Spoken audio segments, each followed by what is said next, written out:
I'm like watching the FA Cup, Tom. You know, we had a 9-inch television, black and white back in the day. We had a 3-inch magnifying glass that you hung over the front of it.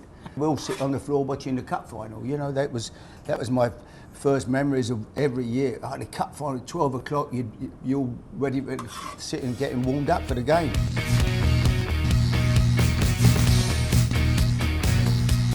Pies and football go hand in hand, don't they? I love a pie. Where's the best pie you've had? What ground? I don't know about. I don't get a chance to eat pies at footballs. I like Scotch pies.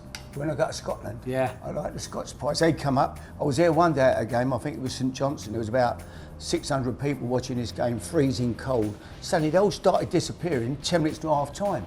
I went, "Where's everybody going? What's happening?" They said, "The pies have arrived." And that was it. They was all getting love it. Love so it. They disappear. Yeah. They go and have the pies. Get their pies. Well, listen, it's the FA Cup third round proper. In terms of like where you go, what you have to, where you want to sit, go and have a pie, watch the football. The FA Cup has got so many special memories, hasn't it? Oh, like it must be course. for so many people, for so many different clubs. It's a magical kind of absolutely cup for me. I remember the days as a kid watching it, and it would start off. Yeah. Like the coverage would be on the telly because it would be the only game that would be on terrestrial television. Yes, it was. And it would start off in the morning with the players in the hotel, and then you watch the coach go to Wembley, and that whole build-up of the FA Cup. Yeah. Cup final day was absolutely amazing. Yeah. And for you, what do you remember the most about FA Cup? What's your favourite? I'm like watching the FA Cup, Tom. You know, we had a 9-inch television, black and white back in the day. We had a 3-inch magnifying glass that you hung over the front of it, and we had so we had all the neighbours, like next door, Georgie Farmer and his missus, the other, they'd come in our house. You know, we only had 2 rooms up, but we had a TV. Yeah. So they'd come in, we'll sit on the floor watching the cup final. You know, that was my first memories of every year. Like the cup final at 12 o'clock, you're ready to sit and getting warmed up for the game. And what about playing and managing? What cup memories have you got? Probably one of the best memories was being manager of Bournemouth and beating Man United. We were a 3rd division team and a struggling 3rd division. I was a young manager my first year, really in management, Tom, you know, and we beat Windsor and Eton in the FA Cup after a replay. They should have beat us. We scraped past Windsor and Eton, who were way down pyramid. Then we beat Dartford in the next round. They're another, you know, non-league team after a replay. Right. Who do we draw? The winners draw Man United at home. So we've got Man United at Dean Court, 11,000, 12,000 people it holds. And they are cup holders. Big Ron's the manager, Ron Atkinson. Yeah. Love Ron. Brian Robson's the captain. What a hero. Right? He's my hero. One of the all-time great players, Robbo, you know. But they've got 11 internationals, they're cup holders. We are a team of free transfers and loans, and we're in the bottom half of Division 3. Yeah. Right? We're struggling. So I'm thinking, oh my God. So I ended up, so I'm going to tell you a quick story, right? So we ended up, I thought I'd do something different, prepare for the game. We're playing the cup. So I take him we train, have a walk up the beach, then I book a little Italian restaurant round the corner called La Lupa. I thought I'd take him for a little plate of pasta, make them feel important, right? So we go there, we have the pasta. The owner of the restaurant, so I've got a goalkeeper called Ian Lee. We called him Nipper because he was so small. He was about 5'6", but he was about 18 stone, right? He was wider than he was tall. Over comes the owner of the restaurant, Tony De Angelis. He said, "Nipper, you keep a clean sheet tomorrow, I give you free pizza for life." Nipper's like, "Oh, lovely." I thought, don't get too excited, Nipper. They'll probably score about 9. You know what I mean? Anyway, next day, don't ask me how, we beat them 2-0. So Nipper's now eating more and more pizza. Now he's 20 stone. And we can't get a pair of shorts to fit him. 8 months later, I buy that restaurant. I'm in there. Nipper, you bought I bought the restaurant. Nipper comes in at lunchtime. "Hello, Gaffer, what are you doing?" I said, "I just bought this restaurant, Nipper. What are you doing here?" He said, "I'll get free pizza, don't I, for life?" I said, "Not anymore, Nipper. Under new management, old rules don't apply." Off. Love it. That was Love it. it. It was pizza. The only way you could get in shape was buying a pizza no more restaurant. pizza for Nipper. Well, look, right, these are pies.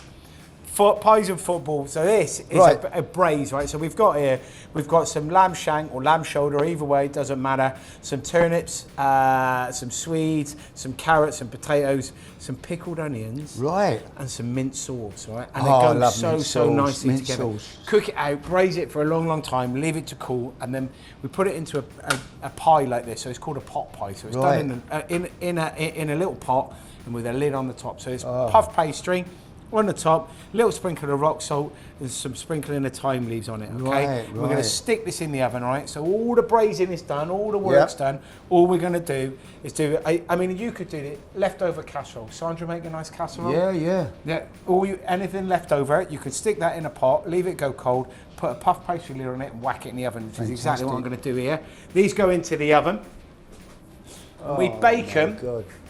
Here we go, we bake Oh, them look there at for them. around about 25 minutes till they're hot in the middle and the pastry is cooked. Look at that. Now you were talking about characters in football then. Who's been the most difficult character for you to deal with? Who's one of the hardest guys that you've had to there Well, must be some big characters in the changing room. probably one of the best players, and I loved him, and he was a genius, was Paolo Di Canio. Oh, what a I player. mean, what a footballer. I took him after he'd pushed the referee over, right? So Yeah. he's suspended for months, and now he's coming back. Sheffield Wednesday didn't want him back because he pushed Mr. Alcott, the referee, over. Got a big I took a gamble with him because I love him. Like we're talking about Grealish, Di Canio was a genius. He could do things to win a game, and so I take Paolo. But yeah, Paolo was.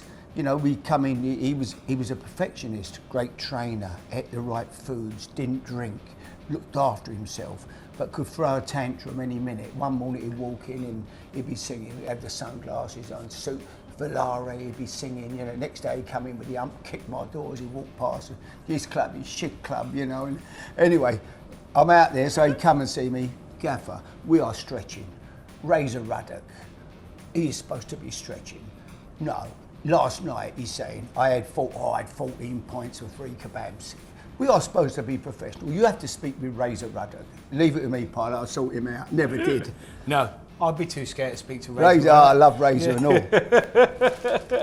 So Paolo was quite a difficult one to but he deal was with. brilliant footballer. So obviously we got, in this room, we've arguably got England's greatest right back, Glenn Johnson. And Rolls Royce. Rolls Royce player. He was a Rolls Royce. So he was he was one of the team in that Pompey team that won the FA Cup. Yeah, great time for me. There's some rumours that you don't even remember the celebrations and how No, it I ended can't up. remember what they done. No, I was there, but no, I'm sure they had a great time, the boys. I bet they did. Yeah, no, they were. Do you remember what happened, Glenn?